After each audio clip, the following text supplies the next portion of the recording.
Good evening, good evening, good evening. It is Sunday, it is 8 o'clock, and it is time for some more classic Doctor Who good stuff. This week we are doing Robot. So, yes, this is obviously Tom Baker's first outing. A couple of weeks ago, I think it was about 2 weeks ago, we talked a little bit about John Pertwee and him leaving the show and what it would have meant if he had stayed on for a bit longer. We're going to get into talking a little bit about that during the start of this Doctor Who experience. But before we do, I think as I was looking over some of the things with regards to the show, with regards to Doctor Who, I think it's worth mentioning, in particular with the Tom Baker Doctor, I think it's very much worth mentioning one person whose name is always forgotten about when it comes to Doctor Who. And, people mention, your Barry Letts, Philip Hinchcliffe, Robert Holmes, Terence Dix, Barry Lambert. There is one person that gets left out of that, though, and that's Bernard Lodge. And his name, he deserves more praise than he's given for his contribution to Doctor Who. And that's because Bernard Lodge, if you don't know who Bernard Lodge is the guy that designed the title sequence. He is the guy that actually came up with making Doctor Who, giving Doctor Who the look that it's been used, it's been parodied, it's been copied, cloned. It's literally down to him. He literally designed the title sequence from the very first episode right the way up to the Peter Davison years. So for me, Bernard Lodge is the guy that really does deserve more credit than anybody else, really, for when it comes to the stylistic look of Doctor Who. It was his decision to design the Doctor Who font that was used by the Third Doctor. It was his decision to do the diamond. That was, a very famous logo for Doctor Who. It was his idea to use the slit scan to come up with the look for not just the Pertwee years, but for what we're about to see now with the Tom Baker years. In that, Bernard Lodge done it all. He conceived of it. He put the title sequence together. He literally done every single title sequence from William Hartnell right the way through to the end of Tom Baker's run, and it's probably one of the most famous title sequences in science fiction. I mean, it's hard to sort of come up with. I mean, there are still several out there that are iconic, but again, it's been uniquely copied, cloned, and parodied in almost everything around the world. And it's universally recognized. So Bernard Lodge definitely deserves a big pat on the back for his contribution to Doctor Who, and he should not be forgotten, considering that his work was, again, it was cloned even in the new series when during the Christopher Eccleston, David Tennant years with the tunnel. That was mimicking off his work. So yeah, he very much deserves credit. I bring it up because of how stylistic the Tom Baker time corridor with the TARDIS and everything appearing, how stylistic it looks and how unique it is. Also, as well, the TARDIS in the title sequence is actually a model, and it's a photograph. It's a photograph of a model, but it was a TARDIS about this big. But it was the only one he had. That's why he has this weird dome on the top instead of the proper light. Was that the father of the time vortex? Very, very much so. I mean, you've got to remember, like he conceived of the original sequence. The original where you see the park up like that, and then it opens out, and then you've got all the sort of pulsing and everything. That was all his idea, and I didn't even know until very recently where that even came from. Like, I knew it was a backfeeding to the camera, but I did not know that all those shapes were made out of the word Doctor Who. I genuinely didn't know that. I thought it was just he was pointing a camera at the monitor, and that was it, and he was just like recording all the. But apparently no, it's the word Doctor Who filmed and then sent into a monitor that is back-fed into the monitor then. And look, but it is actually the word Doctor Who. And it's the same for all of it, in fact. When he did it with Patrick Troughton, the actual vortex that he made with Patrick Troughton was actually Patrick Troughton's face. And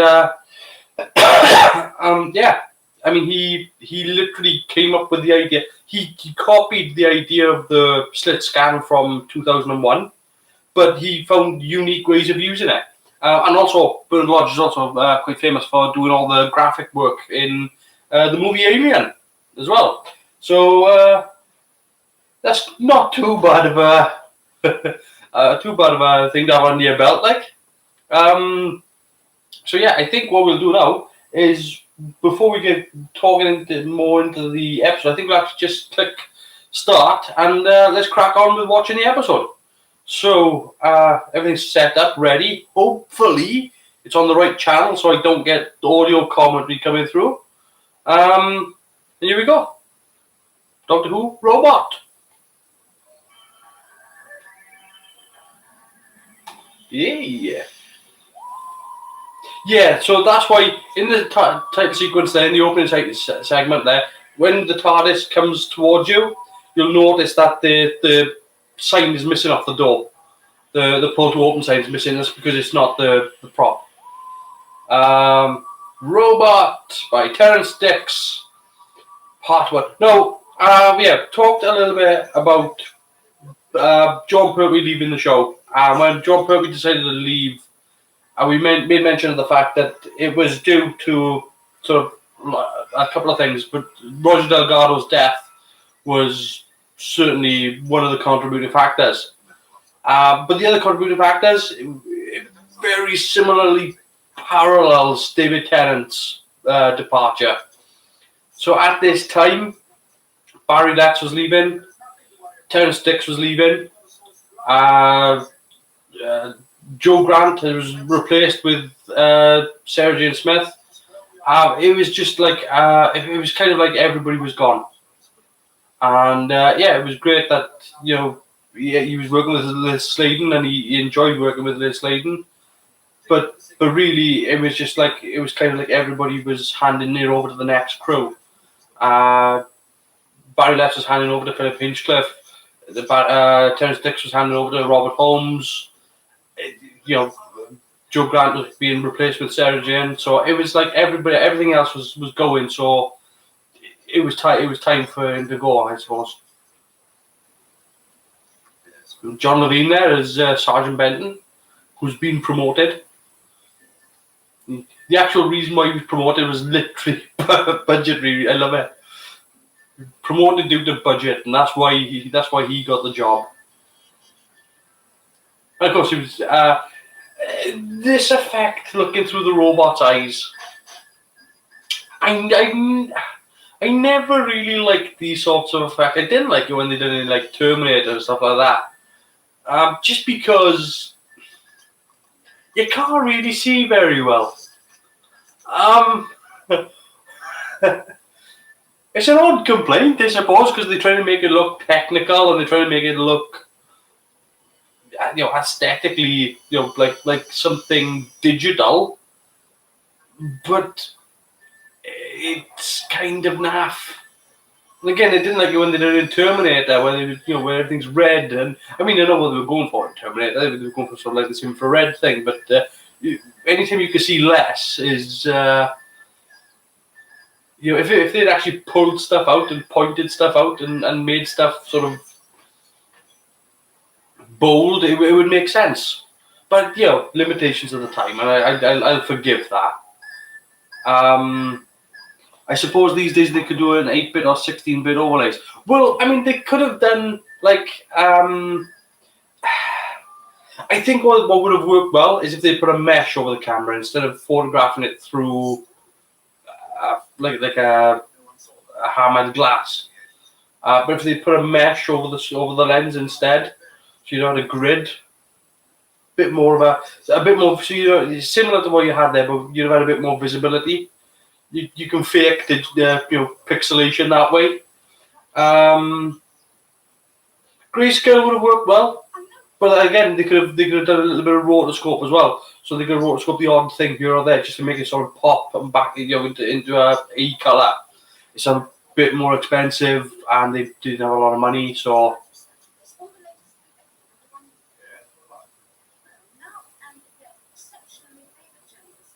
No, Sarah Jane Smith, right? I fully understand why she is sort of the popular companion. It's really sort of this episode though where she really kind of takes off, because she is very much the sort of the archetypal Lois Lane in this. She is really sort of going out of her way to be, she's being bold and ballsy and pushing her agenda, her what she wants. She's fighting for her position as a journalist. She is that sort of, she's almost the sort of Noel Neal type Lois Lane character. British version, of course.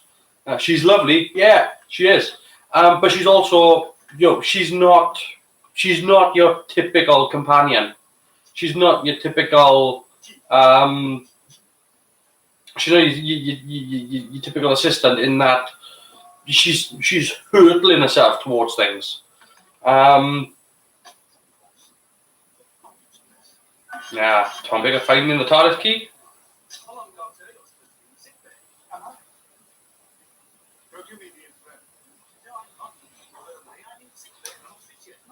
Not fit.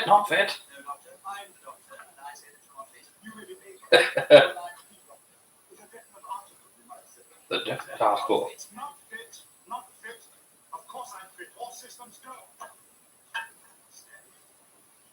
I have never seen anybody else run like that, ever.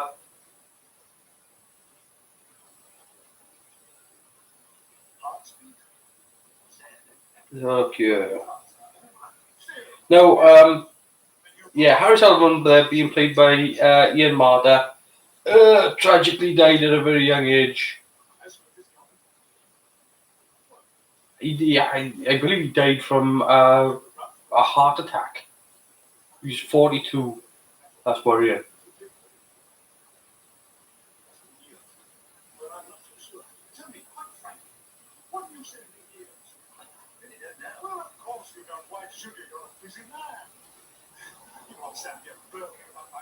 I can't have the spoiler my face. Seeing Tom Baker he's in his head. He's absolutely chewing the scenery.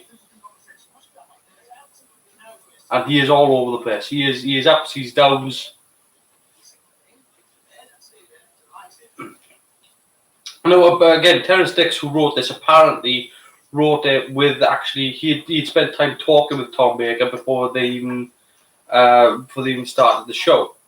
So, and he was like, when he started talking with him, he said, there was this energy there, and he was just like,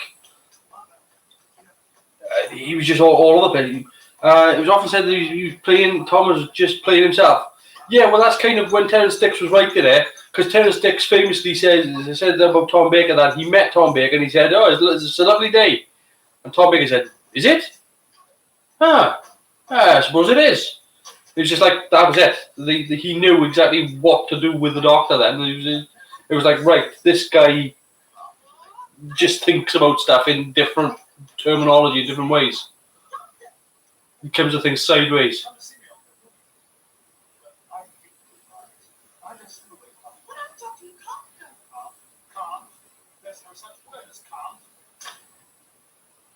The TARDIS wobbling there.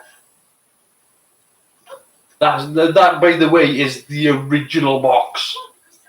That is the same box that William Hartnell used right the way through Patrick Troughton, John Pertwee.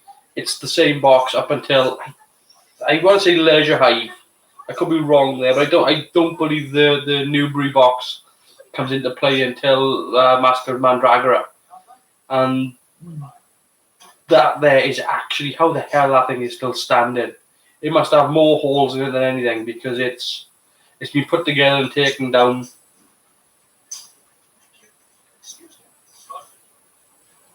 You can see the panel, the pulled open panel is just a flat panel on the thing. It's not actually in a frame or anything. It's not recessed. That thing's had an absolute hammering.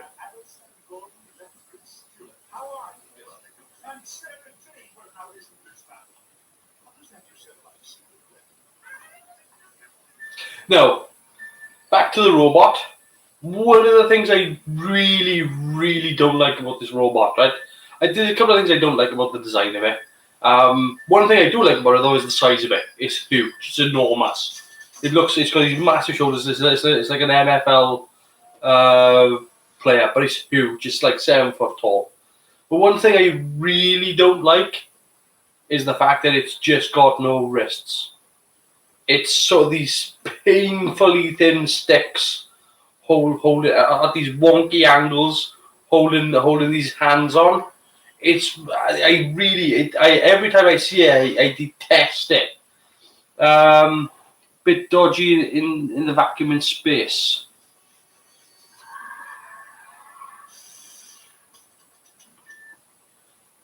Yeah, it's got one large hand, one tiny hand there. But later on, when they switch the hands over, it's got this weird sort of bend. So instead of holding the hands straight, the hands are sort of held like this. And there's on these painfully thin sticks. So it's just sort of like this. And I've got a feeling that's because when the guy was actually operating inside, the angle, I'm assuming, was because that when he was operating inside, that if he lifted the arms up, if you put the arms in the normal position, his hands were pointing in the wrong direction. So you put a bend in the pipe so that when you lift it up, it's straight. But it just looks painfully thin. And Tom Baker trying on his costume. Now, apparently, this whole scene here where he tries his costume on, and he comes up in all these different outfits, and that wasn't in the script. Apparently, they no. That's the other thing I'm not really keen on with in particular the Tom Baker run is the fourth wall break. I've never been happy with the fourth wall break in Doctor Who. And Tom Baker does it quite a few times, but it's coming from a different point of view. Tom Baker's point of view is that the Doctor and us are in on it. And it's like, so he would always refer to the audience as sort of like the extra companion. Referring to the holes in the TARDIS, oh yeah. Oh yeah, absolutely. That thing's got so rickety, you can believe it couldn't take off.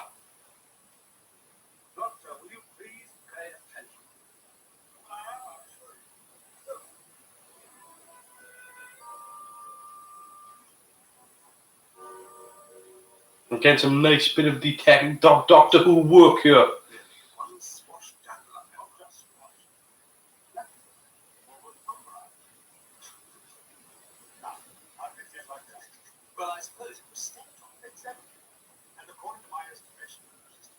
Oh, we're in some proper sonic use.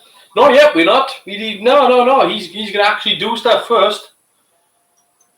He will eventually use the sonic. You've got episodes yet. He's actually going to use his brain instead.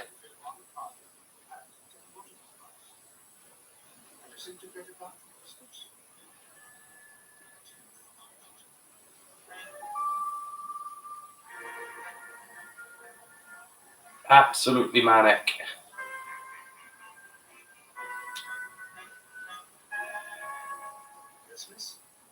No, I think this was directed by Christopher Barry. Yes, it was. And Christopher Barry actually directed 43 episodes of Doctor Who. Like, damn, that's a lot of Doctor Who to direct.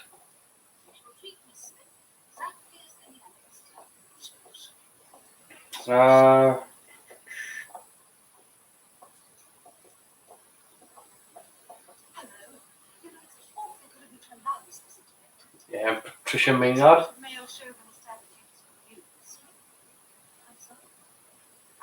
No, see, this is what annoys me with the modern year of Doctor Who, or not just modern Doctor Who, but modern TV, where they are about strong women. We must have strong women in TV. What are we watching? What are we watching right now? This is 1974. She's the director of the Institute, and she's being investigated by Sarah Jane Smith. I can't help but notice that both of them are women. And that's what bugs me with. It's like the modern era. People just absolutely totally forget that any of this stuff ever happened. It's like they just totally blank it from their mind. Bugs the hell out of me. I loved it in the 50th year episode where he had what? Oh, with the nose, yes. Who knows? Yeah.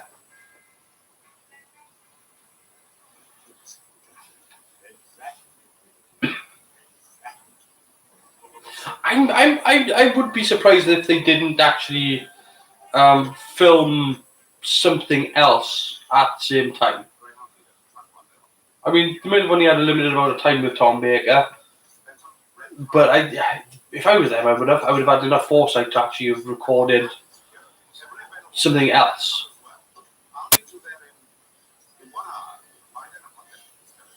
But again, I would do that with all the Doctors. I would always, because I don't understand why you wouldn't.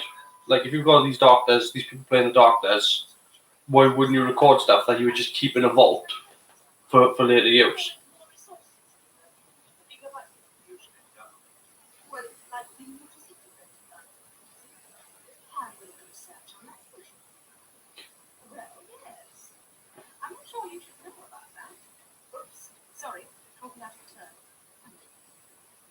In fact, with Tom being my favourite Doctor, when he started talking off screen in the 50th, I got goosebumps, man. I think whether he's your favourite or not, it would have been. I mean, it was the same when they had the whole scene where all the TARDISes would come in and you had all the Doctors, you know? I think they do make a bit too much of a fuss these days with you can't have these people play the Doctor anymore because they don't look like they did back when they played it. I think that's a bit of nonsense. You know, they did a good BS explanation of it in Time Crash, enough that they could get away with it.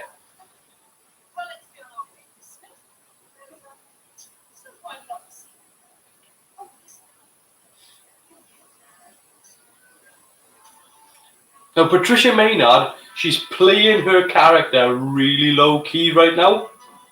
Wait till episode 4. God, that woman lights up. Like we were talking about somebody who plays with broad strokes. She can paint a fence with it. I mean, she's keeping it down, and like 4th episode, she's gonna go boom.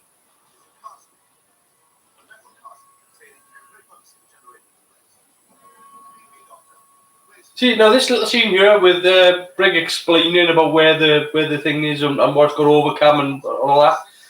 Normally this gets left out of modern shows. Modern shows don't bother doing it. And it's important. It's an important tool in your arsenal as a writer to explain what the challenges and difficulties are, so that the audience knows how powerful this thing is. And they often don't do it. They just have this thing be destructive, and like, you know, it's like, oh, this thing destroyed this object. Okay, well, I don't know how strong the object is. So is that impressive?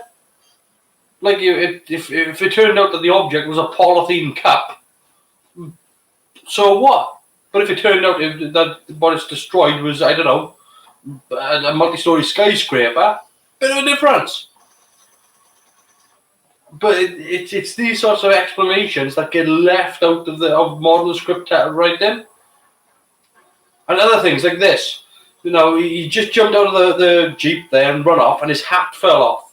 And you're going to notice in this episode, in not just this one, but all 4 episodes, that people are going to flub lines, they're going to make mistakes, they're going to drop things, hats, glasses, all that's going to happen. But they left it in because it's natural, because it's what people do. These days they do. That's all cut out. That's all taken away because everything has to be so Hollywood and streamlined, and everything has to be perfect.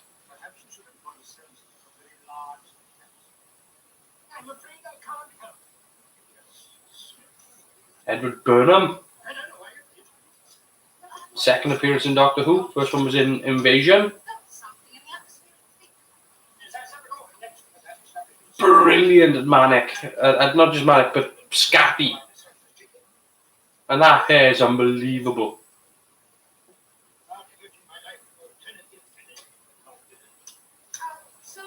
Classic Dotty Professor. He was.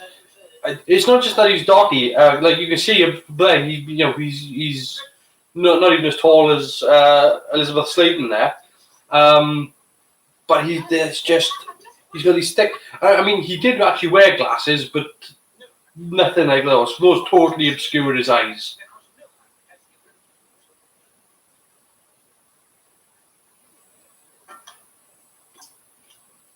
But yeah, I mean, he would always be. I mean, he was a working actor. Ed Burnham was always working all the time, and he was always, similar sort of character. He would play ambassadors. Yeah, his glasses just fell off, and he fumbled and put them back on. But he would be in shows like, The Saint and stuff like that. And always playing, dignitaries or something like that. But he was always working all the time. And of course, his second appearance in Doctor Who, it was long enough before his first appearance that you could get away with it. But it's almost sort of lovable with him. Jim Broadbent could do a great turn as a scatty Doctor Who professor. He did in Curse of Fatal Death as the Doctor.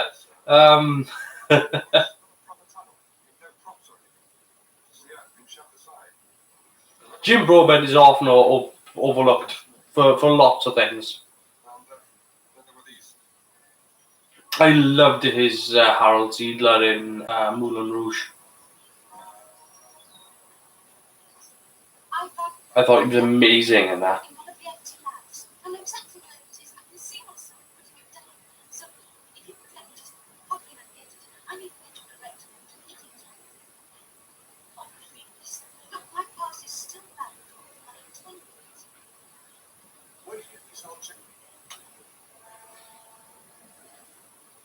Yes. Sneaky, sneaky.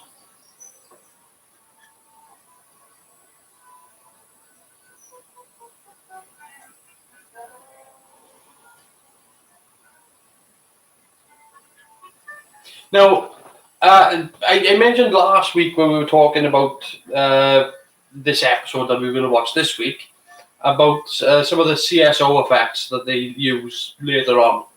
And I do give it a rough ride, right? Because it's sort of towards the end of episode 3, but it's mainly episode 4. The CSO work in episode 4, it shifts in quality. It goes from extremely well done by modern standards to, oh my god. And they didn't know what it was that they were playing with, really. They had a good idea. Now there it is. The robot. So, yeah. He's great in the film with Tom Hanks spinning several time zones Spanish out time zones. Can't remember the title. Cloud something. I'm not sure. I actually don't know.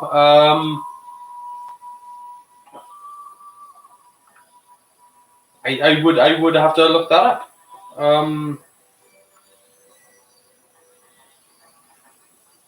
Let's have a look.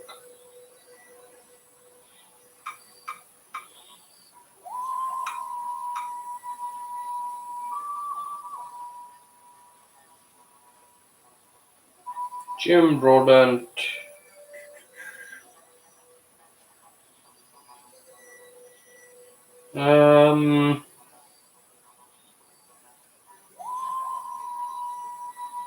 Let's have a look. Yeah, see what he's done. Has he done anything? He's got lots coming out. Oh yeah, of course, yeah, he was in Game of Thrones. Yeah.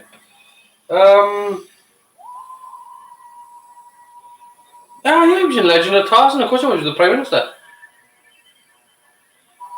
Eddie the Eagle. Good film, Eddie the Eagle. If you haven't seen Eddie the Eagle, that's good to watch. With Hugh Jackman and Taron Egerton.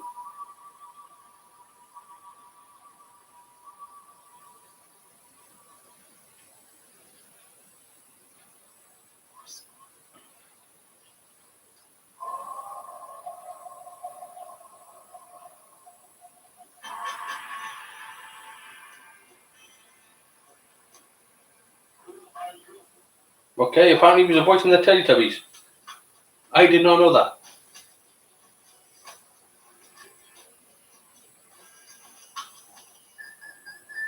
Cloud Atlas.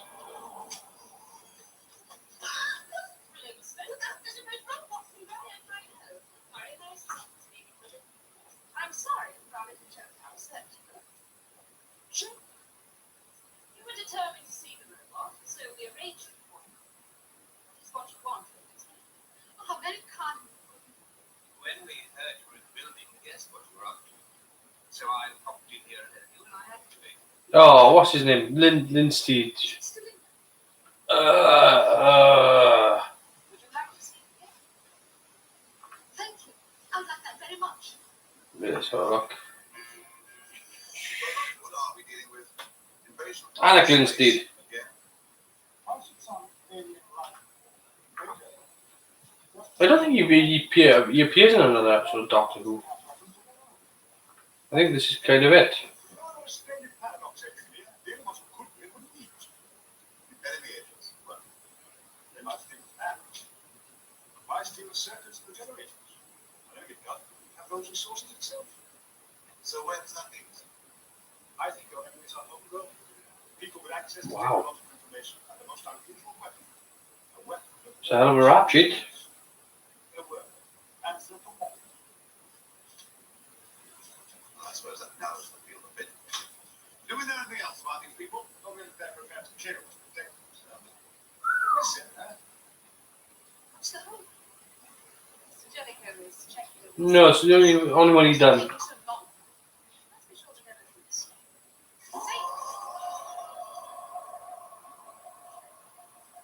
Yeah, it's I have niggly things about robot. Okay, the actual robot itself. I have because the design. I can understand the design looks clunky and it looks It's very odd. I like what they did with the toy, whereby you would buy one of the action figures and you get a part, and then when you bought it in a series, you would end up buying enough parts to build the entire robot. But I'm not keen. The things I'm not keen on with the robot are how jiggly the thing is. Everything jiggles as he walks around this. And later on, I don't know why, but he starts arm flailing when every time he talks. He's doing this when he's talking, and it doesn't matter what he's saying either. And it's a bit like. It's better like this, just showed it to me when I first where he's a bit more still. Why should we? You were a privileged visitor here.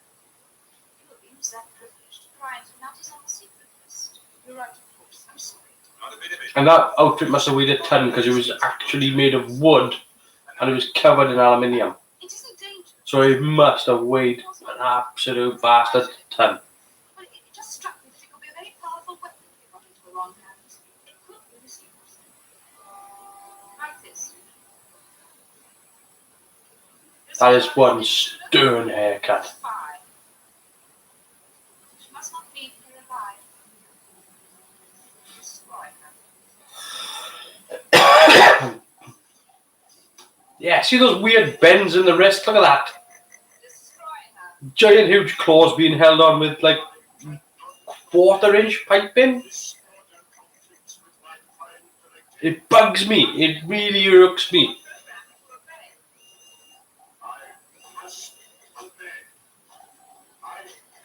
I mean, it's not like they're telescopic.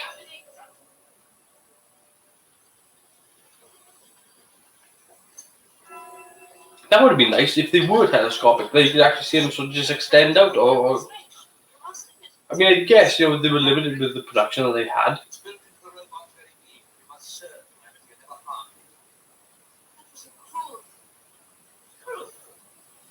It isn't human, it has no feelings. It's got a brain, has it walks and talks like us. I'm pretty sure it doesn't have feelings too. Are you all right? My functioning is unimpaired.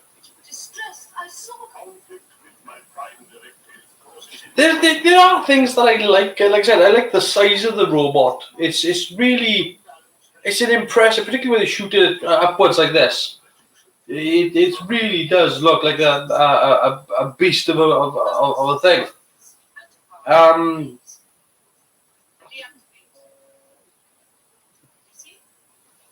Like with the broad shoulders as well. I mean, you can see the connectors on the arm there, power circuit connectors.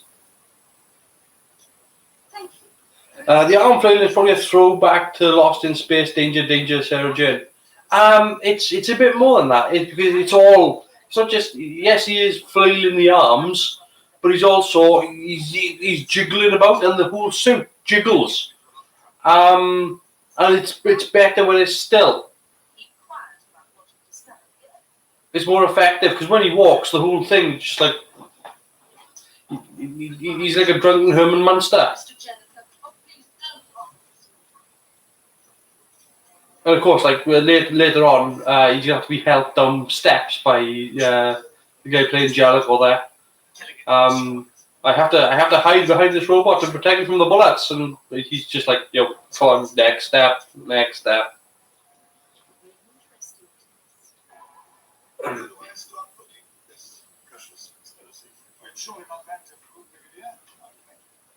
There can't be many groups of people in the country with the money and resources to design and do something like An enormous robot that was 7 feet tall. yes, something like that. How much did you guess? Yes, I've just seen it. I've been talking to it. It's unclear, I think, what Tom Baker's actually supposed to be building there. I don't think they ever actually do explain. I think he's just sort of building stuff. Or at least attempting to.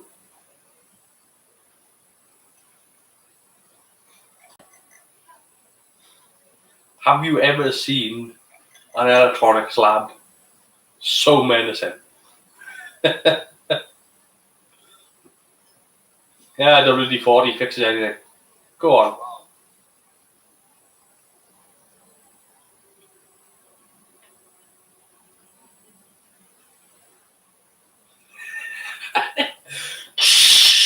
Swab. There we go. I love it. Genuinely, it's just great. Like, what did he spray?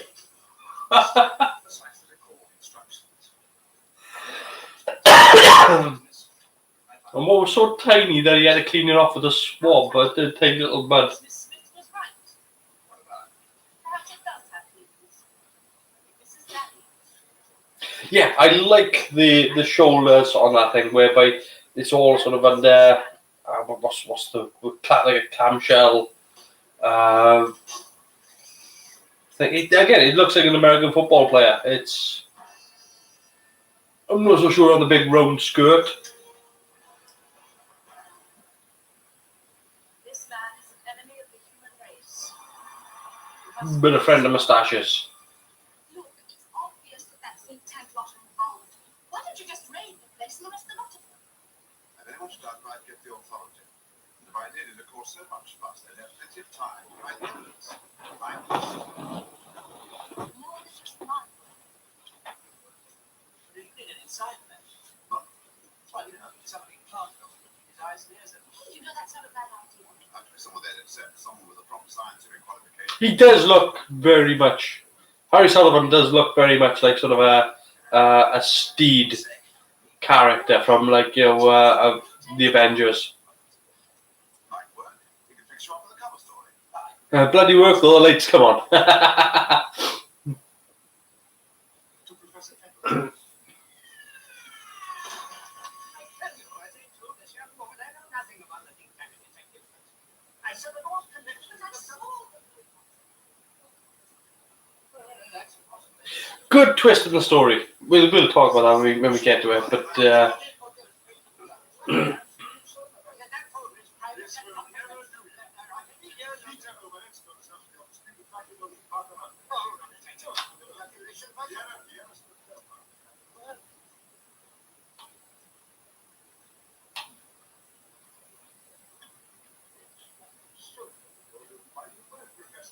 Earth's human race will start tapping solar power long. This new solar battery will provide an endless supply of pollution and demonstration. Of course, they have the greatest Well, there you are. Yes, speak.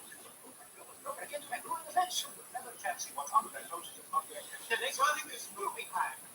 Since the days of Galileo and Copernicus, of scientists have had to Professor, I think you want to tell us about the robot. good little turnaround speech. Good, it's very well done. He engages with Cattle well, takes him on this little journey, and then goes bang, stop, tell us. The orders for this man is like putting there something. And I thought, how his capacity to learn and become a friend. But it wasn't destroyed, was it? Again, they don't. I don't really see. I don't really see where. Maybe it's because they don't have time these days with the episodes instead of being spread over 4 parts. But you don't really see these characters being given this time to really play. Look at that bonkers look from both of them. They force him to go against his plan directly to destroy his mind. He's like an owl, isn't he?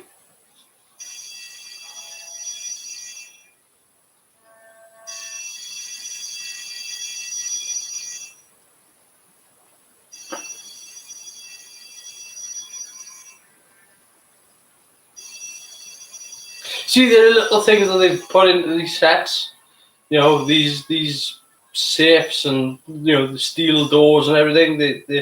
And the designer that worked on this, I think this is his only Doctor Who. I think when he designed this, it was like this is the only one he did. It's all boom, boom, boom, finish. Now we are no longer credited with an attention span. It's true. Well, it's literally get straight to the point and get out. I mean, sometimes they don't engage for simple reasons like we need to get through this as quick as possible. And sometimes it's the right thing to do, but it has to be a judgment call. It has to be a call by the director. And again, Christopher Barry did 43 of these, so he knew how to pace the episodes. Anyway, the neighbours heard a commotion, but by the time the police arrived, it was all over. The safe was empty. Who was this man? I think the other thing as well is that it's the amount of peril that's going on. I've been carrying out a full The amount of danger that is being put in. So that, like this robot has killed several people now, and we're into the second episode now, and it's set up the peril. It's set up. Look, this is how dangerous this thing is. Recently, led in a sudden rush of members, a few well-known scientists, younger people too, computer technicians and so on. Is Miss Winters in it? I mean, again, it's that sort of Jaws type of mentality. Back when they were doing this, I mean, before Jaws, obviously, but it's that sort of, here's the threat, and let's build and build and build. Here's an established, people have died. We've established that this thing kills. We've established that. It's out and about now, and you can't stop it. Let's pay a visit to think tank tomorrow, Brigadier. We can ask them to demonstrate Professor Kettlewell's robot. Good night.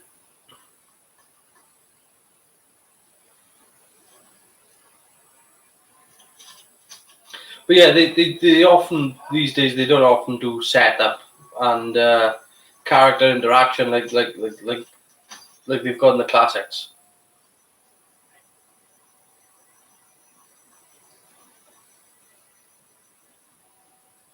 Because it's sneaking up on you.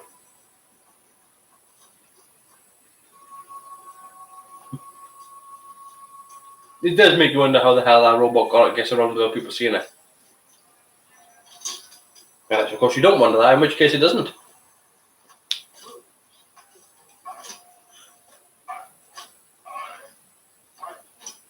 What's the matter? I have been given orders that conflict with my prime directive. I think the guy inside the suit is actually just trying to get as much movement out of it as possible. I know there is conflict. I do not understand. Help me. I don't know why the robot's got a nose. As I understand, I've never been able to figure that out. you advocate rule by sort of something. It doesn't have eyes, it doesn't have a mouth, but it's got a nose. Gives me inferior type. They'll be guided, helped, kept away from half-light years of influences.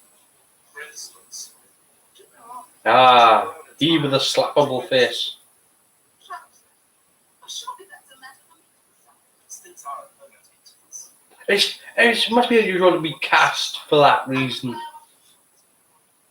We've cast you because you've got a face that we want to punch. I see you're having a meeting here tonight. Would it be possible for you to come? Sorry, out of the question. Private meeting, there was only no press. Did I join? I really don't think you qualify. Very high standards. Thank you so much for your time, Sir. You're telling me your most interesting ideas. I do hope you'll include this in your article. You've been sadly misrepresented. I don't. Well, there are a number of British organisations, and I'm sure we'll find this. Somewhere between the flying saucer people and the flat earthers. Where is she today? This all seems very elementary. The flat earthers. You see, in the 70s they were a laughing stock. No, they're a thing. Professor Kettlewell's robot. It's in here. Come on, man. Where's your tin man? But back then it was something to be ridiculed. I do so hate being disappointed. Rightfully so. We have to stand it. And such a problem. After the list of your friends, Miss Smith. No, they still a laughing stock. They are by anybody with half a brain, yeah. Unfortunately, there are those out there that actually take them seriously. The same as one of Professor Kettlewell's original instructions. That is the case. You see, one of our problems is oh, I see. You understood what the big said. We have to put it together again. I get rather through with that sort of thing. We have our own furnaces for this. The robot has been out of the discord. I could get authority to serve. You might find that. Yeah, I didn't mention it just now, but during this scene whereby the robot breaks into that guy's home, that was the first sort of example of them using the CSO, which was to cut a hole in the wall and overlay the robot behind. So yeah, color separation overlay gets used in this, and later on, it's in episode 4. It is. they go too far. They start using CSO for stuff they don't need to use it for. And again, when they do it well, it's done really, really well. But sometimes when they go too far, they go too far, and it's just like, This is Dr. Sullivan. yeah, here we go. Ministry. Did you believe them? Of course not. I'm looking forward to the tank. End of episode 3. So where is it? Um, Some of myself. Well, they could- God. The worst part about it is you can see the fence behind. It's you can see what they were going for, but oh my God!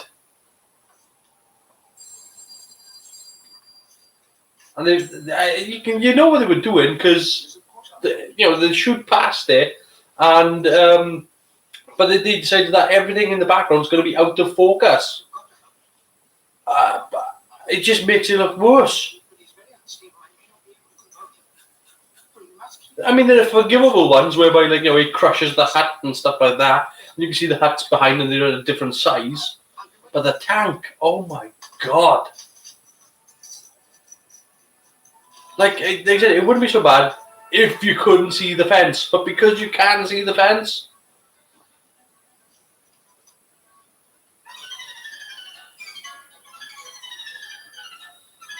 it must have been unusual for Christopher Barry as well to do this with Doctor Who, in particular with Tom Baker, because again he'd done other episodes of Doctor Who, so to be actually coming at it from this angle, whereby you would use sped up photography and fourth wall breaks and Warrant officer. You see, technically speaking, the bridge is on a major attack. The unit budget won't run through, so they sent it on to visit me. Congratulations. John Levine there playing See those SRS? warrant officer. So, He actually gets promoted throughout Doctor Who. I believe the last time he was in or done anything with Doctor Who, I think it was 2016, where he had been promoted to Brigadier Benton. I'm just going to check. Why you wouldn't bring him back into Doctor Who as Brigadier, I don't know. If anything, you would be the sort of perfect guy to revive unit. Yeah, Tale of a Time Lord, Brigadier Benton.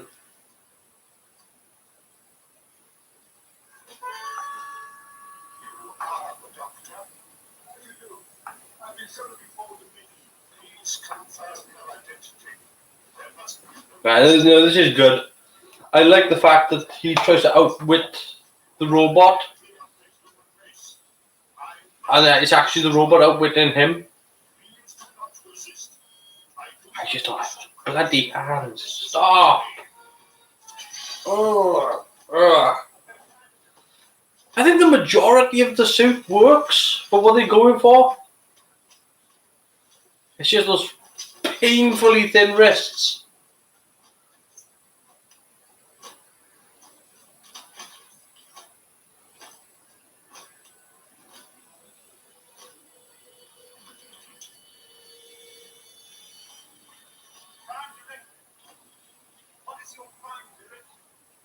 Serve the public trust, protect the innocent, uphold the law. Fourth classified. Beep, beep, beep, beep. I wonder if anybody else could actually hear that beeping, or is it just Robocop? Like, you're just like, what's that?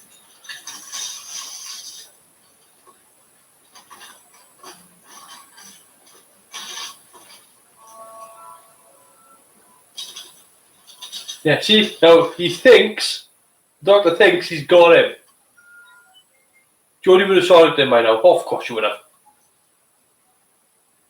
See, he thinks he's got him, and voila! Brilliant. Because again, it sets up the robot for not just being powerful, but being smart. He didn't trip over on the marbles. He didn't trip over the scarf. Didn't fall for any of the tricks the doctor used. He didn't fall for the hat, and then he knocks the doctor out.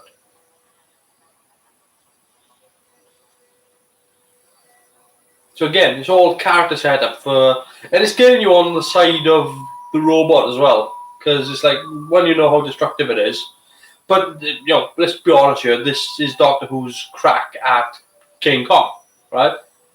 This is the girl is siding with the robot and is sympathetic towards the robot. The robot is sympathetic towards the girl. It grows to enormous sizes, and oh god, we've got the doll scene. I forgot about that.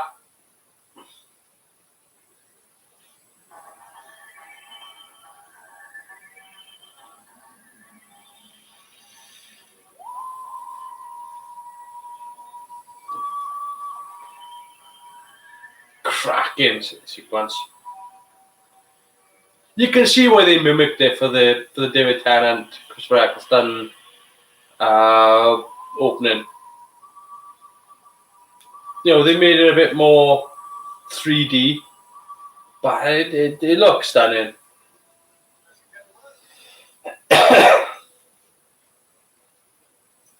Oh, this is far back. I mean, I know there's just sort of like weeks between, the episode 2, episode 3. But that's a long way back.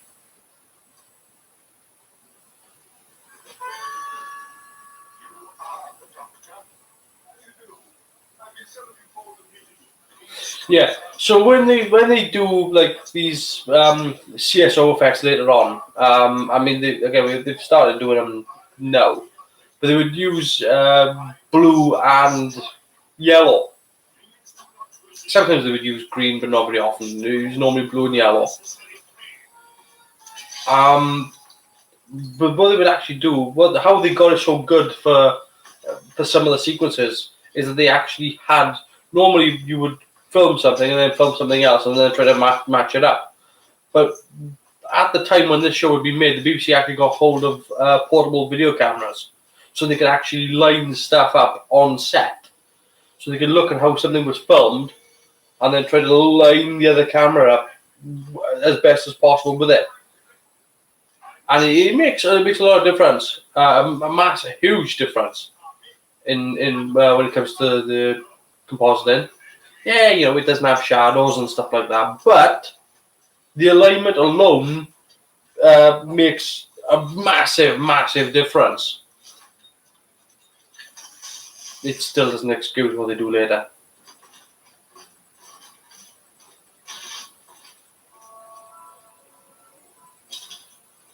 I bet that robot's faking. Wouldn't be weird if he ducked.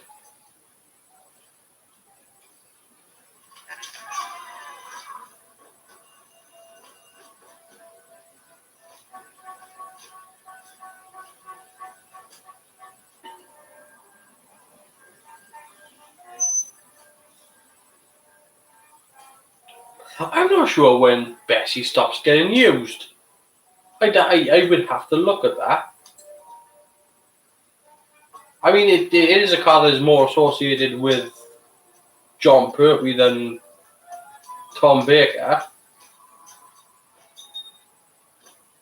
I mean, I know, like 6 have used it as well, and 7, I think.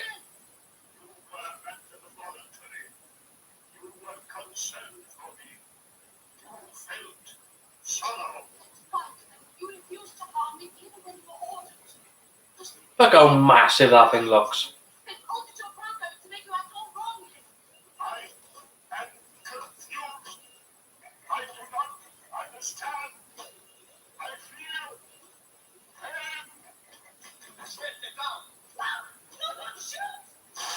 The word was don't. Don't shoot. Not do shoot. Don't.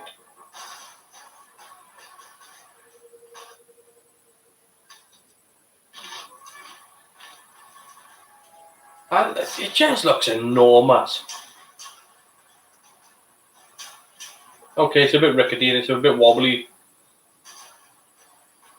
I think they did a good job of the way that they framed it, but how they shot it. So they're not necessarily, like, you can see a jiggle. Look at that. Oh, oh, there it trips. Yep, down he goes.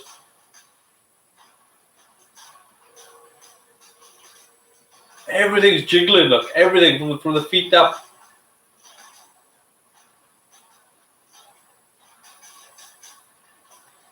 It's like watching somebody. It's a knockout. It is. It's a knockout.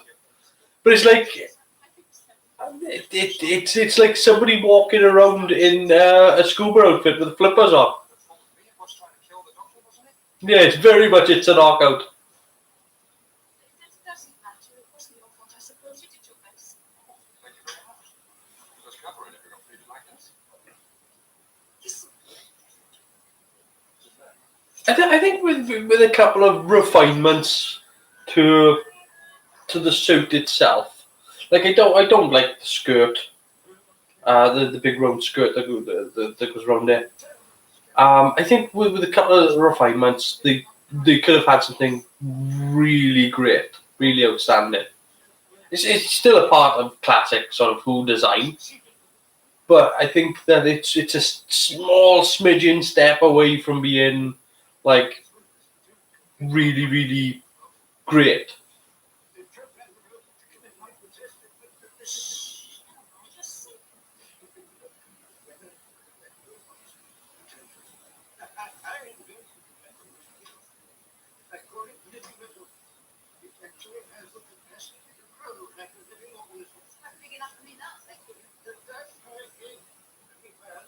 Living metal, eh?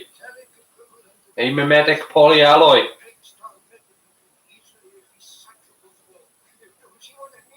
See, now here's the flaw in Kettlewell's thinking. He's got anti-metal solution that can dissolve metal, or as we call it, acid.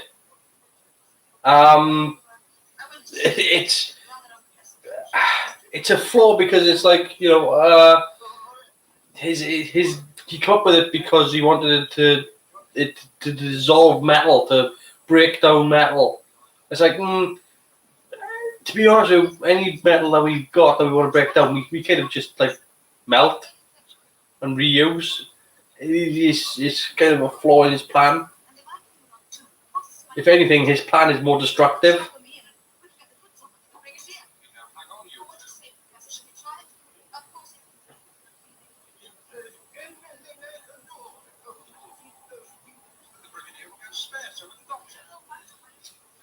I don't know if you can see it, but just behind Benton's there now. Just behind Sarah Jane on the TARDIS, if you look carefully, you can see just like loads of little holes, which that's where the key lock used to be. That's where it is now. That's where the key lock used to be. That's where it is now. And they keep moving it around.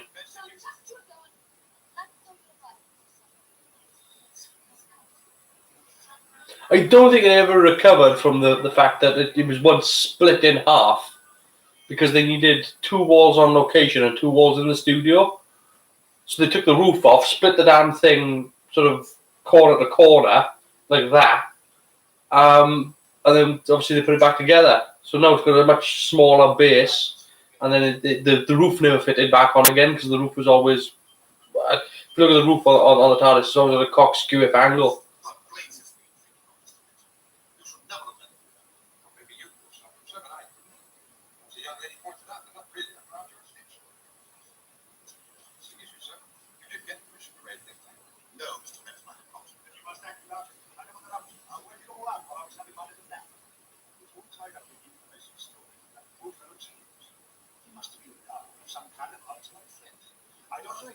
Yeah, again with regards to Tom Baker, he's great at laying in the dialogue really fast, just like getting rid of it, just chucking it out and getting rid of it, and then not focusing on and only focusing on what really is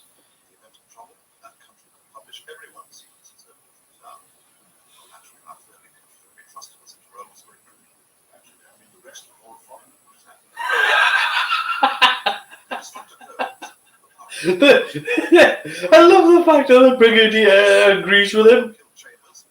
Britain's the only one that can be trusted because all the others are foreigners. Well, exactly.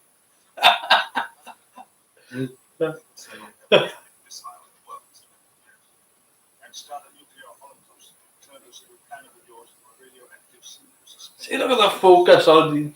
He's all the stuff that's unimportant. He's just getting rid of, disposing of it, just chucking it away, and then he's taking his time on all the stuff that matters.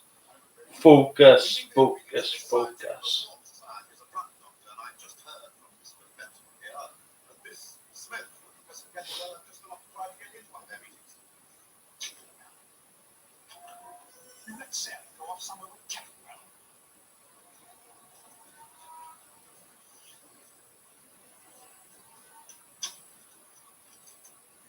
Again, it's a testament really to what Tom Baker did as the Doctor, whereby he could play Zane, and then, I mean, you know, I think a lot of people were looking at sort of what Troughton did.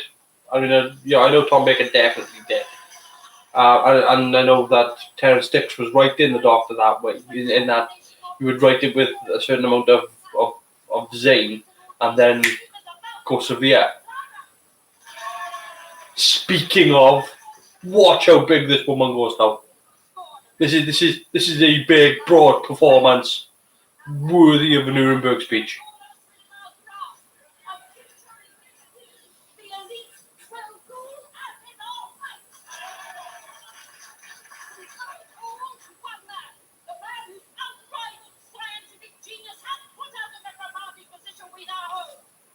It's definitely one of the fastest regeneration recoveries. Do you know, it depends on how he regenerates. It really does. Because you got to look at 8th was pretty quick.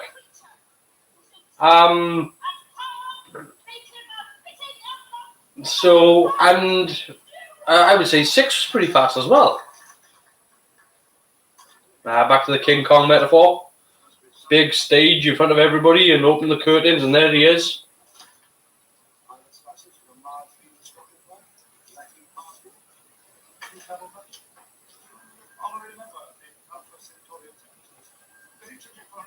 And of course, this gets used in the 50th by Osgood.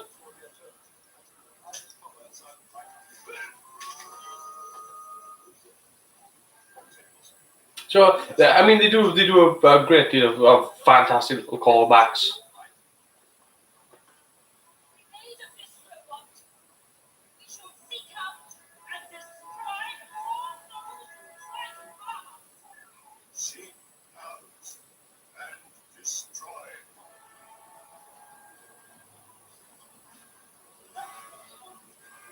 Yes.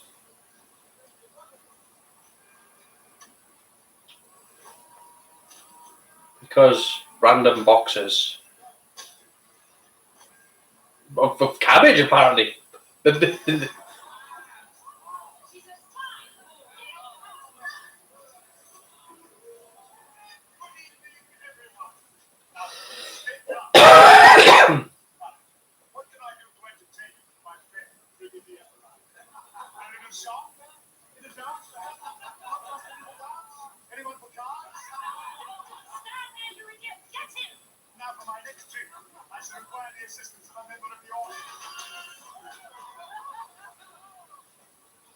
Yeah, some of the setups could be a little sharper.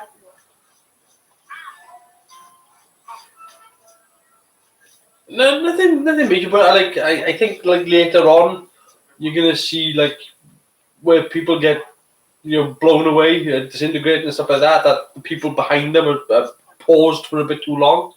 They're holding their position, and that's something that could have been like made a little sharper, made a little recut. But I don't mind the fact that there's a little bit of scruffiness to this to the episode.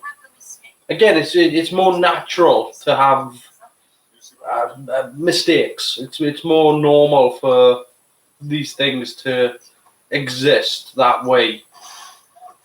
Not everything's gotta be so streamlined. Like, it's not a plot hole when somebody does something. It's if somebody does something counter to what they would normally do, that's not a plot hole. this human behaviour. And I think by making something really Hollywood and streamline it, you pull something of humanity out of it. Oh, here we go. Now this is what's Jericho helping this thing down the steps now? Yep, I'm hiding from the bullets. Everybody look there. He's like, you're doing the conga. Why would you have left that in? I mean, I'm glad it's there. It amuses me no end.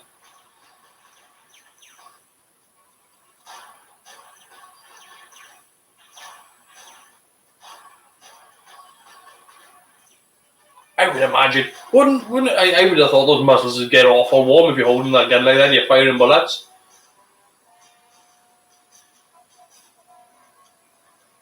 I would have thought they would have got rapidly warm.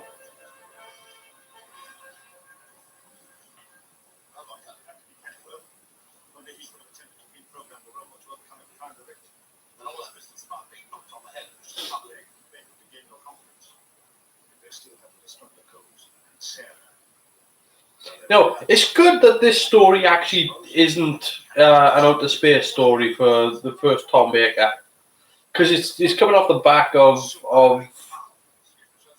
the sort of John Pertwee era, which is very much sort of people were getting used to the format, and even though John Pertwee had started going to different places with his run, they needed something familiar, so they grounded it, and I think that was kind of sensible with the fact that there were so many new things happening in the show.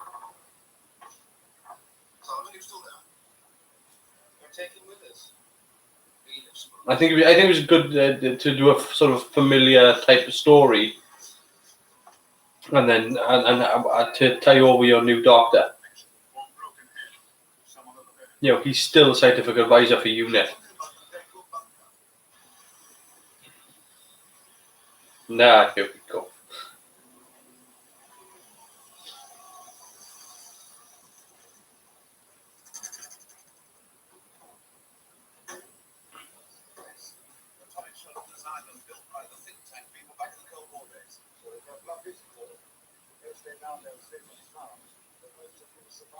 Now, is it me or has Sergeant Benton got a tan? Did he like go on holiday in between episodes?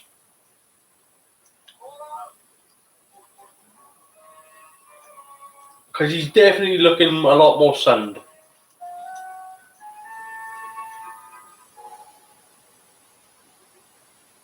Activate the automatic defense system. Talk afterwards.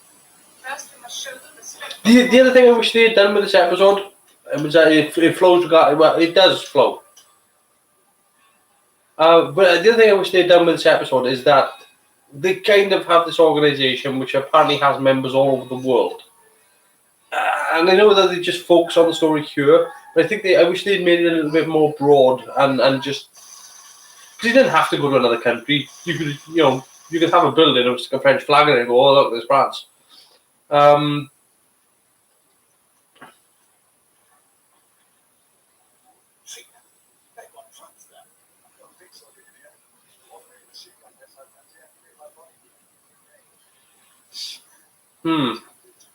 Yeah, see, Benton is definitely. Let me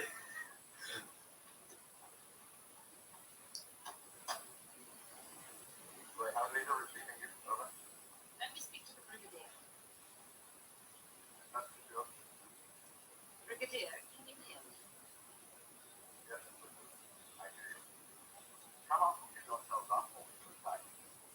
We hold two of your friends as hostages. Look at that smug look on her face. You'll never reach those doors alive, Brigadier. And even if you did, you'll never get through. She's just chewing it up. Receive our demands. Unless they are agreed to in full, the destructive codes will be used. We have associates standing by all over the world. We have 30 minutes in which to select. It's a lot of face.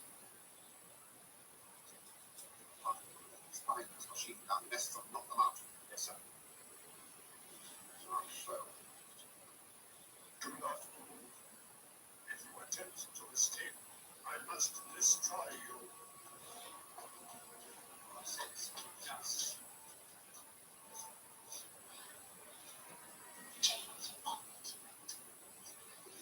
He would have actually made a pretty good Bond. He would have been a different type of Bond.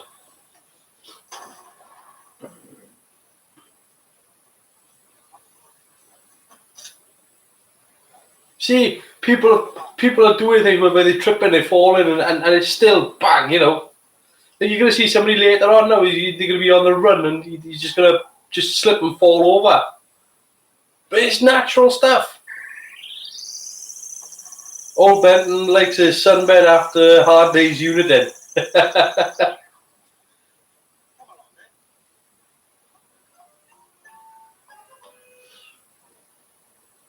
Yeah, it is weird though, because like Benton went from the start of episode 1 to this, and he's definitely changed in colour.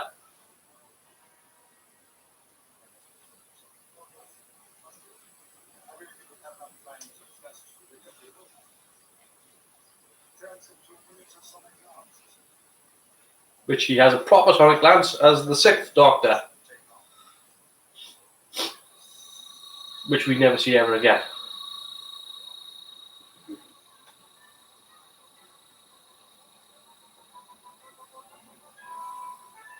No, that prop was actually used in Thunderbirds first. It was used in Thunderbirds and then found its way into Doctor Who. Don't ask me how.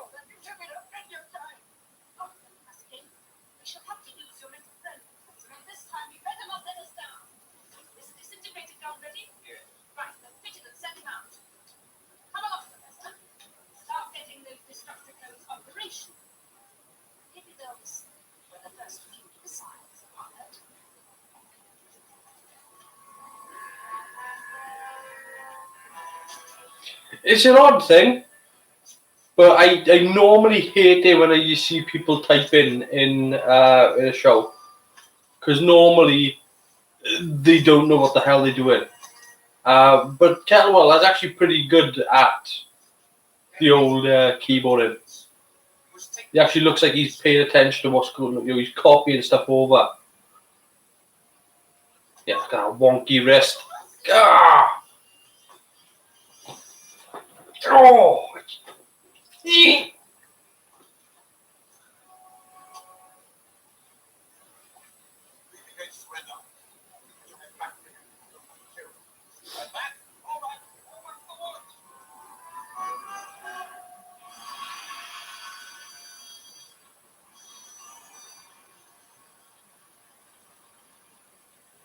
I can't. No, I can't get over the wrists. They bug the living hell out of me. It just looks like they're about to snap.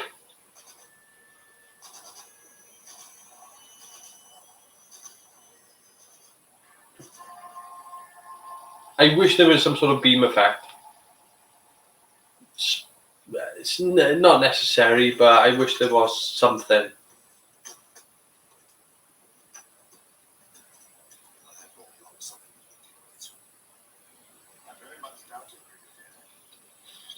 Oh God! How tall's that grass? Jesus Christ! Oh, thanks a lot.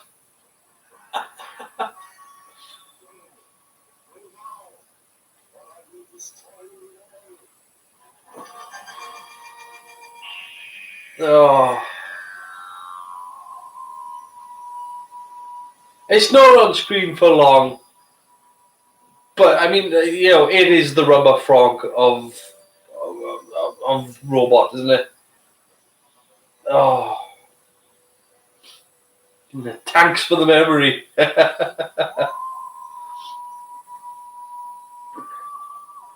Michael Kilgareth, who plays the robot, incidentally, was actually the cyber leader in Tomb of the Cybermen. Because he's a big, tall bastard. But yeah, he was the original cyber leader.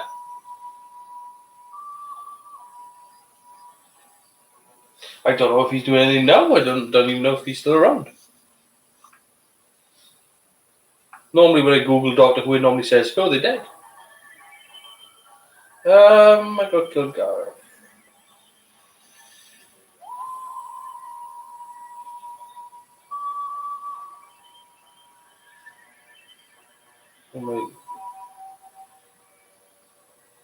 No, that's John East.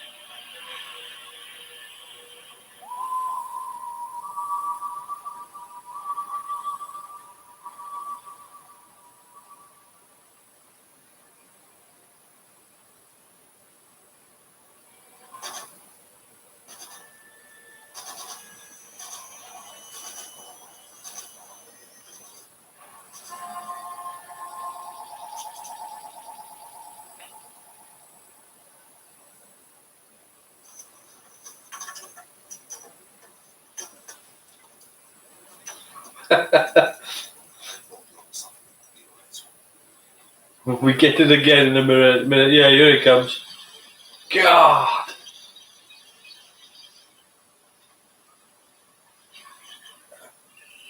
Like, what the hell were they thinking?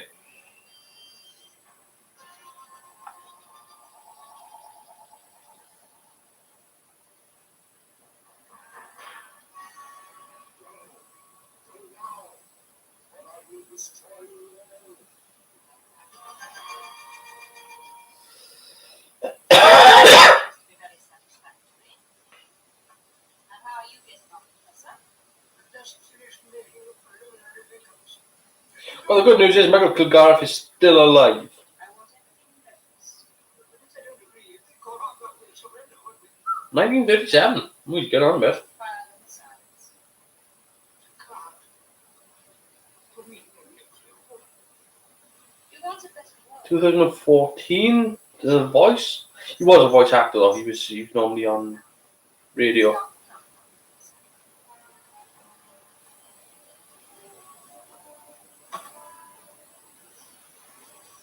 So yeah, Tomb of the Cybermen, Frontier in Space and Robot, and Attack of the Cybermen. He was the same controller in that as well. How long can we hold out if the rest happens? I'm not pretty sure. You should be. Take me to the food storage. Let's make a proper check. Yeah, she got a good point. See, that's the other thing as well. Again, it goes back to what I said last week. They actually do think shit through.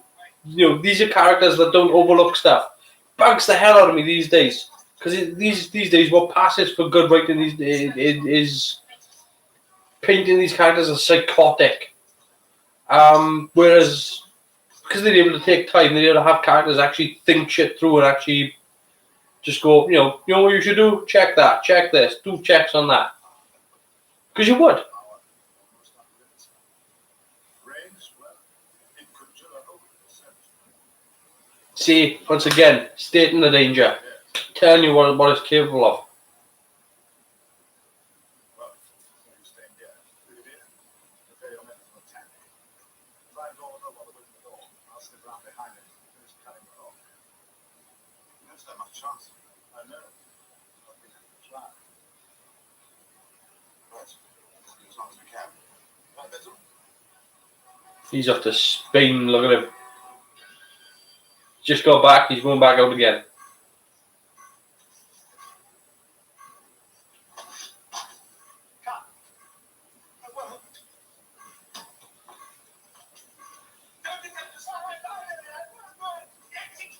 I don't understand that either. Why would they have these like obviously these are big melodramatic moments and they laying it on. But if you were going to pick up something to smash something, why would you stop just because somebody says stop?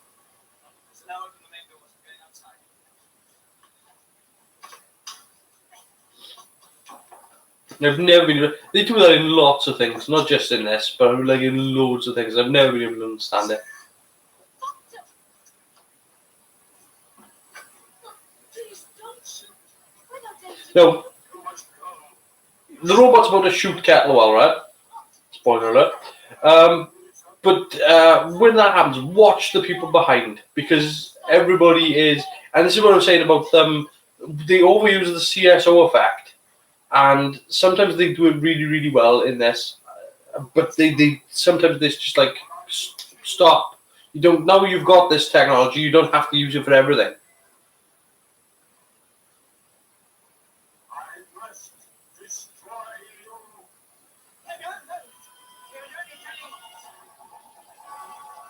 Ah, look at the horror on their faces. No. I have killed the one who created me. Jesus.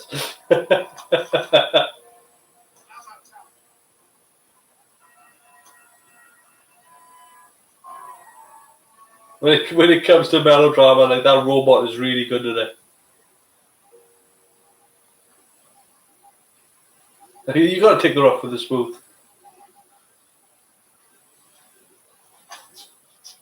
But they don't do many things wrong. But you've got to laugh when they do.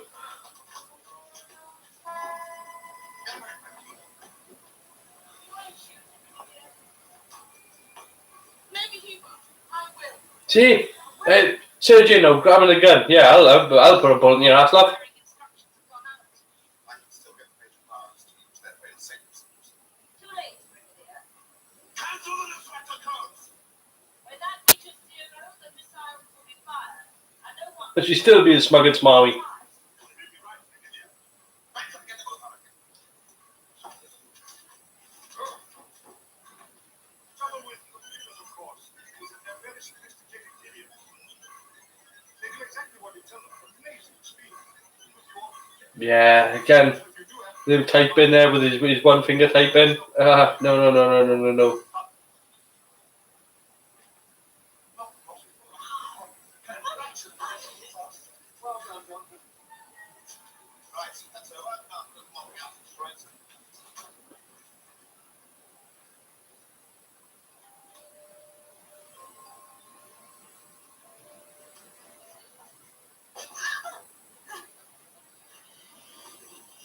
Vanished? How can they have vanished? We were all pretty busy inside, sir. Probably get the rest of that thing taken off. Next to the robot was gone when we came out.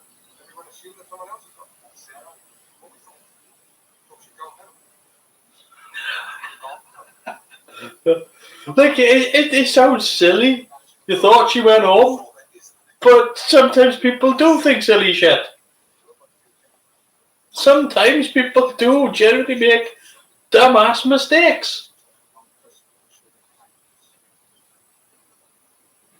Keep looking better. Right. It doesn't do Benton any favors as a character, but you know, it just means he's fallible. Destroy. Why? What's the point of more killing? I keep telling you. She just popped off to BHS. Yeah. Thank you. I can bring about the destruction of humanity. But do not fear. Sarah, you alone will be saved.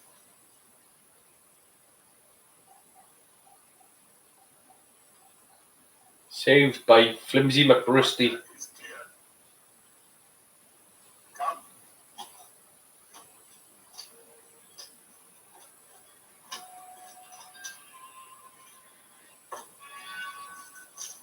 Well, still nothing, sir. We're spreading the search radius wider and wider, but bigger the area that cover the harbor is. There's just one TV. So what's happening? Something else is going on. What are we going to do with it when we find it? Yes. There was once unlikely to alien menace that wasn't new to bullets. Probably the Briggs' most famous line there. When Professor Kepler was here talking to Miss Smith, he said the robot was He has a power nose, though. He even said it could run. Yes, he does, and for no reason. Something that would Maybe he's contending with Tom Baker. Well, something like that. Anyway, I just wondered if we could. Oh, I'm sorry. Probably a daft idea. Wonderful, Mr. Benson. Wonderful. Brigadier, I must get to Kenilworth's place at once. You find the robot. Better go with him. Right, sir. Keep it on T contact. The smug, shitty thing grin on his face. He did something the Doctor was happy with.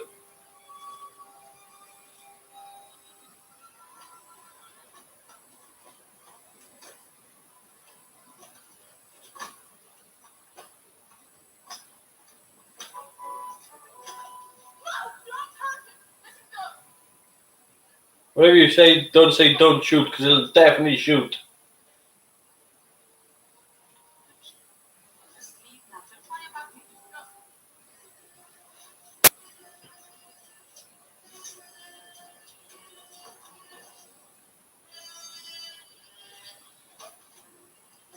In fairness, Jerry could probably outrun it.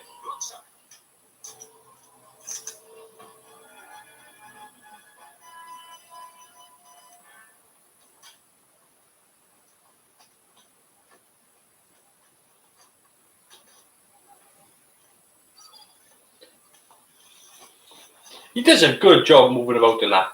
You've got to imagine that's really tough to move around in.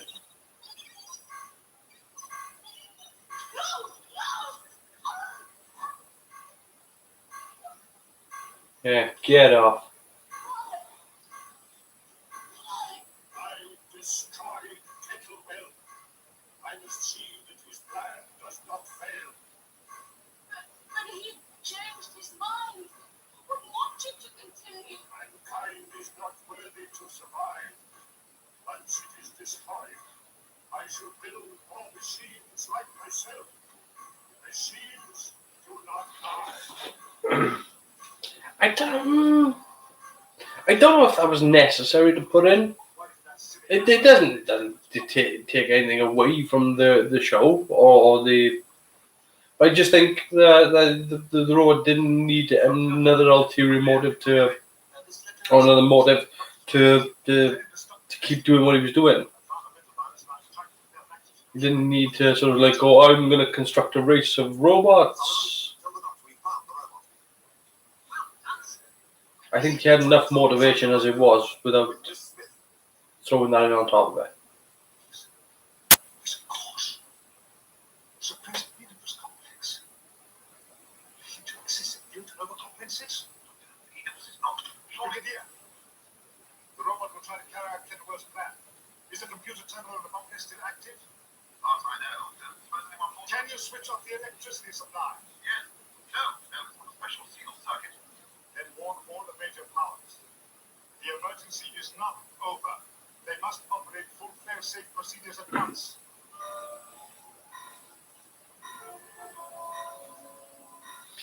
Yeah, so this part now is a little bit rushed. Where they activate the fail-safes.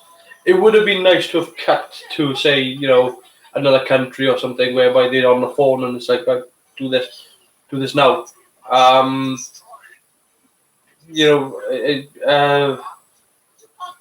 It's just a little sort of small little things. There's nothing major I cannot be destroyed. yet. We are about to see some people just go, I think you're taking some liberties there. Come along, Max, come along. Doesn't detract from the story any.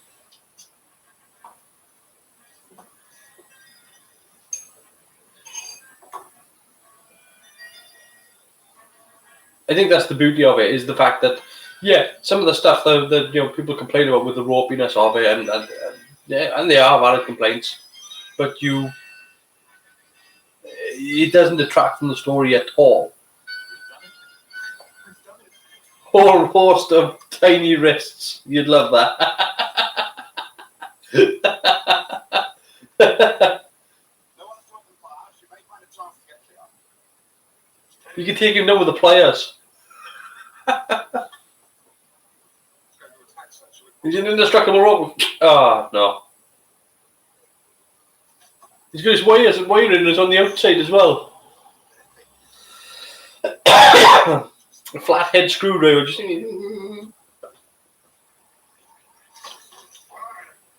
see, the CSO here isn't that bad. His legs are about to vanish.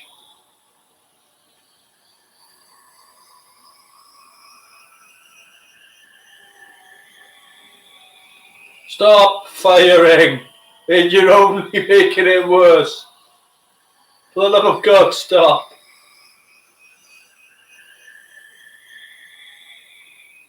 See, even for the time cure, the CSO cure, even though there's no shadow or anything like that, it's not awful.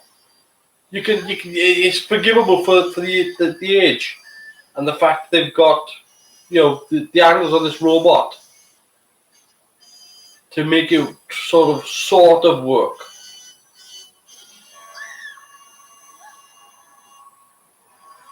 Yeah, there it is.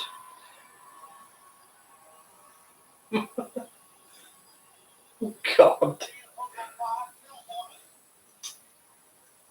There are just times where you just gotta go, let's not do that.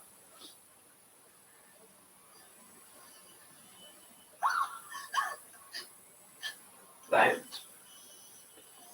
Sarah Jane Barbie. Like, it wouldn't have killed them to have built a small chimney stack. Like, a pipe. Just giving her a pipe. Like, stop using it for everything.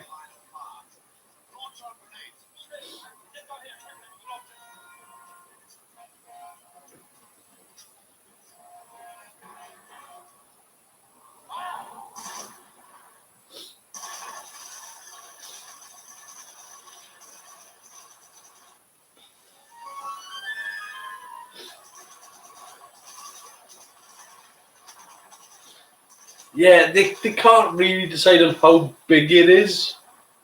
It changes size a little bit. There's throwing action men's around.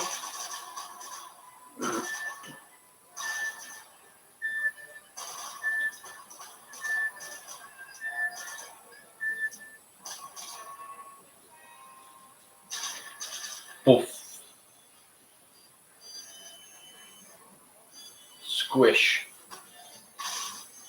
Yeah, see, it's the little things whereby I wouldn't have been opposed to not seeing the other cabs behind that cabin. Oh, there he goes down. Oh, there he gets.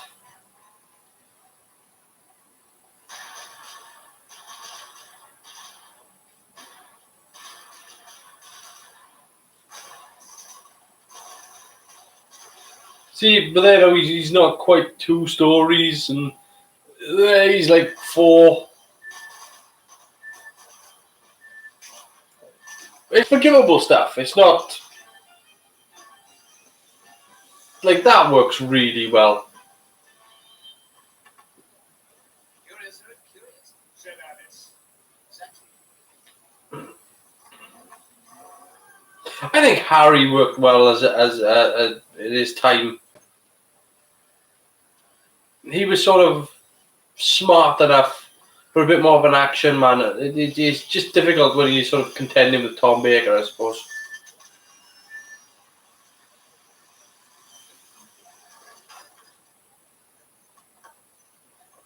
I see out of the property seems so crowded. Yeah, because Brigadier pulled the trigger, kept pulling the trigger, and wouldn't stop pulling the trigger no matter how big he got. Should be more careful with your little toys. I sent for the artillery. They are here on their way. Careful if necessary. I have a piece of brilliant story to put us in the other way. I'll go solve our problem, I hope. Drive on, Harry. So yeah, the alignment that they did for the CSO in this works extremely well. Where you can get away with shots like that, and it still doesn't. It's not looking awful.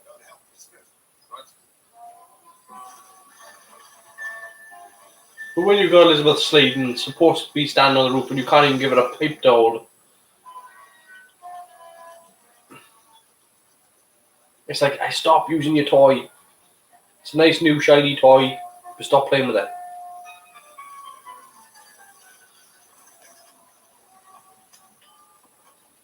What's that stuff? Kendall, antibiotics, an active solution. Will it work out of things that size? Faster, I hope.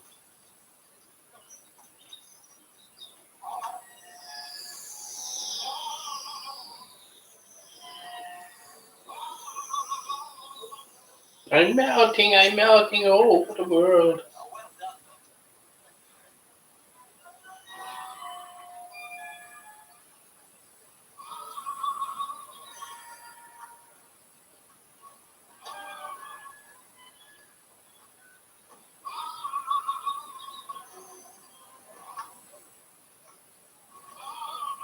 Doctor. And the worst falling over I've ever seen.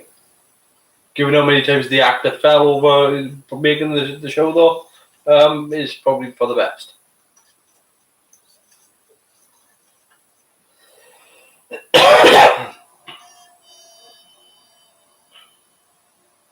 take it away. But now, yes,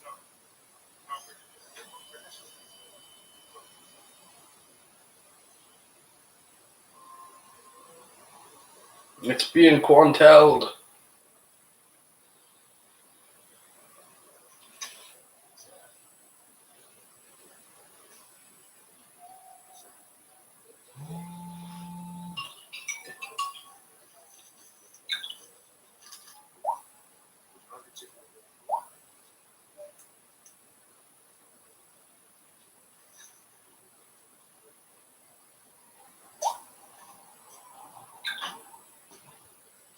I had to do it.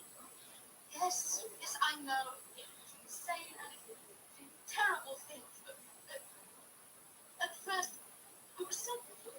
It was. Capable of great good and great evil. Yes. I think you could say it was human. You know what you need to change. Have a little chip at a time, so that's all. We can't just go. Why not? It's a free cosmos. The Brigadier. The Brigadier wants me to address the cabinet, have lunch at Downing Street, dinner at the palace, and write 17 reports in triplicate. Well, I won't do it. I won't. We're probably not capable of powerlifting. You can get it up to there, but not up there.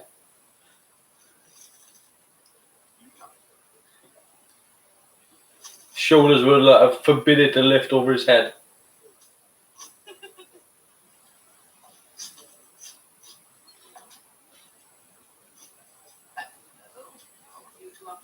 So for Harry Sullivan, it's sort of a good sort of gentlemanly outfit with the sort of the necktie and the open shirt and all that.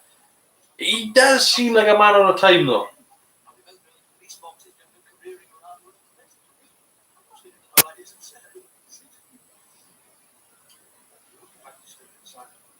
Just to demonstrate that it's true. And if you think it's oh yes, it'll make you feel a lot better. Very Leslie Phillips. Yes, ding dong. Yeah, he is. But yeah, it's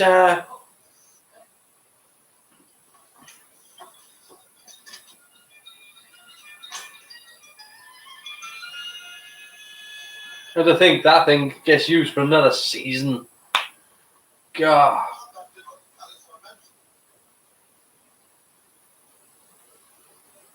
Yes. I'll tell them you're late. He will be. Yeah, good regeneration episode. I'd still put 11th Hour as probably the best regeneration episode, but it's not bad. Power of the Daleks, 11th Hour, Power of the Daleks. Yeah, I think this is a good, worthy third place. But that's purely because I would put it above. Below Power of the Daleks because it's a Dalek story and it's a Power of the Daleks is just a cracking story. I don't know where I would put it. I mean, Spearhead from Space is good, but it's not better than Robot. And then, of course, you got the next one now, which is Castrovalva. Following the events of Logopolis and the demise of the Fourth Doctor as he makes his fall from that tower, where people can't decide how fast it is that he's falling. Some think he's going like this, and others just go, whoa. So yeah, 4th into 5th. Overall, though, yeah, Robot is it's not just a good episode of a regeneration episode. It's a good episode. It is King Kong eventually. That's what the story evolves into. But it's a grounded enough episode that gives you the kick from the new Doctor. So it gives time for the new Doctor to catch on. It's a grounded enough story that you know it's going A to B. You've got strong characters like Sarah Jane Smith, the Brigadier. You've got the recurring cast.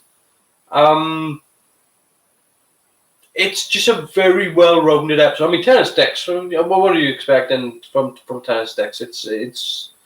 It's bound to be everything that because he was going to write it, towards the third Doctor, to the Doctors he was used to writing for, and then put in all the zane and everything that Tom Baker brought to the character. Interestingly enough, I remember talking about Tom Baker a while back. I think it was with the second Doctor or the first, where we made mention of the fact that Matt Smith and Sylvester McCoy weren't the only ones to wear a fez. And it turns out that I had seen Tom Baker in a fez, but he had been in a film with Dame Maggie Smith wearing a fez. It wasn't actually in... I don't think he ever wore one in Doctor Who, but Tom Baker had worn a fez. So it's definitely one I like a lot, despite the risks. But again, look, the problems that I've got with the episode are production, budgetary, time restriction problems. There's nothing story wrong with the episode at all. There are things that if you were to do a special edition of this, could be very easily corrected. Again, aside from the risks, but that's again, I would never try to redesign the robot. You should always, do you know what? You should always design something and put something on there that annoys you, that always makes you something that you'd like to change. No matter what it is that you design, you should always do something and go, I'm going to put something on here that's an ugly spot, and it helps make something look functional because people will question why it's there. Why is it like that? Why? Because even with me with those damn wrists, clearly they're there for a purpose. They're that way for a reason. And it doesn't matter what the reason is. It just makes it very applicable. It makes it very real because people do things because that's the way it needs to be done. Ignore the effects. All about the story. Same reason I prefer old video games. But you've ruined the list. Oh, thanks, mate. It's just weird. But like I said, it does come down to the fact that you should always have an ugly spot. There should always be an ugly spot on a design, because otherwise it looks too perfect. If something looks too perfect, it usually it's not right. I was watching Star Trek Discovery, unfortunately, and that's one of the ones that it doesn't have an ugly spot. It's just an ugly looking thing, but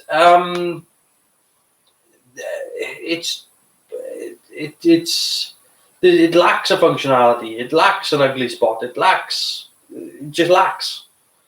God, I watched that episode earlier. God, I don't know what to call that show anymore. I'm trying to think. Season 2 of Star Trek Discovery is either Star Trek Discovery, the literal search for Spock, or Star Trek Discovery Season 2, Damage Control. Backpedaling like a son of a bitch. But yeah, anyway, back to talking about Robot. The DVD is not bad. In fact, the special features on the DVD are pretty good. for some weird reason, they actually have the footage of the Tom Baker read through, where they're all in the room, and people are sitting around talking about the episode, and this Tom Baker's person, they're all sitting around, and they actually have all the footage of sort of what went on in the read through, which they don't really show a lot of, but then they do show a lot of Blue Peter. Makes you curious, bit weird. I mean, Peter Purvis is in there, so the former Doctor Who companion. But yeah, a little bit odd. But yeah, I like the DVD. I would like them to do a special edition though, whereby if they could do a special edition of Robot and do it similar to the way they did Day of the Daleks, that would really, because they still, the location is still there and nothing's changed. It looks exactly the way it did in 1974. So there are things that they could do. Just get rid of the tank, that whole bit. Do it tidy. Do a if necessary, I'll give you the money to hire a tank, a real one that you can drive around, a Leopard. That'd be good. That would be nice. Yeah, use a real tank. There are people with private tanks as well, so you can hire them. They take them to shows and everything. Some of the CSO. I mean, they've still got the suit, by the way. The actual that robot suit right there is still around. It's still, they actually show you the suit on one of the special features on the DVD. That's how I know it's made of wood. Yeah, so that's what it's still about. So it wouldn't take a lot to go back to locations and and to get new shots, even if it meant manufacturing a new suit because you didn't want to damage that one. But yeah, back to talking about the story. Good cast. I mean, a lot of the cast were cast the type. Ed Burnham cast as Kettlewell, cast as a dotty, scatterbrained professor. Totally cast the type. But that's Christopher Barry's cast. He cast solid, without any, without blinking. Again, another man that doesn't really get given enough credit for the work he did on Doctor Who, along with Bernard Lodge. And he definitely puts his stamp on it. And he's able to adapt as well, because he's gone from William Hartnell to Tom Baker, and he's managed to sort of steer the ship, as it were. Graham Harper gets a mention. I think it's worth mentioning. If we're talking about Doctor Who directors, Christopher Barry has got to be one of the ones that is right up there with everybody that deserves a mention when it comes to Doctor Who. So next week now is going to be the 5th Doctor, next Sunday at 8 p.m. Out with the 4th, in with the 5th. I'm going to let you know. I'm going to let you know probably Wednesday if I'm going to have to cancel. But until then, and just assume that it's going to be here at 8 p.m. next week. If I'm going to cancel, I will put something on MeWe or on my YouTube channel about it, because basically what's happening is that I've got the doctor's first thing in the morning, and based on what the doctor says, I'm either going to be here next Sunday or I'm going to be 5,000 miles that way on a nice little island in the South Pacific. So I'm just waiting to see what the doctor says in the morning. And then I'm going to be on a plane somewhere. If you need a week out, mate, it's no problem. Well, no, I would like to do it. I mean, I would like to be here next week, but it's just I could actually. It might, and I don't know how many weeks I'm going to be out there. So it could be that I'll be here. Hopefully, I'll be here. But if not, I could be in Hong Kong for a couple of weeks. So it all depends, literally, because what basically, I don't want to get too much into it, but basically what's happening is that I need to see the doctor to get cleared to go back to work. And if the doctor says yay, then I go back to work next week. If it's nay, then I'm getting on a plane and I'm buggering off for a couple of weeks. So, because why stay here?